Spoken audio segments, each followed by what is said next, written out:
Perdue dans le désert du nord-est malien, la ville de Ménaka, au cœur d'une région minée par l'insécurité, connaît depuis quelques semaines une paix relative grâce à l'opération Ménaka sans armes, fruit d'une coopération encore fragile entre militaires maliens et étrangers et divers mouvements armés longtemps rivaux.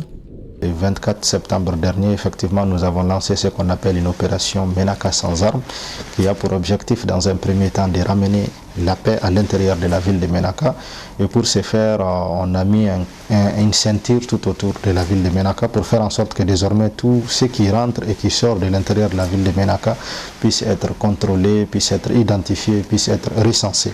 On a vraiment mis de gros moyens, puisqu'on a mobilisé plus d'une centaine de véhicules et plus de 600 combattants qui étaient au départ mobilisés pour cette opération. Proche de la frontière nigérienne, à 1500 km de Bamako, Ménaka était tombé en 2012 avec le reste du nord du Mali, sous la coupe d'une coalition formée par la rébellion à dominante Touareg et des mouvements islamistes, début d'une spirale de violence dans laquelle l'immense pays sahélien est toujours plongé. L'opération a maintenant presque 2 mois environ.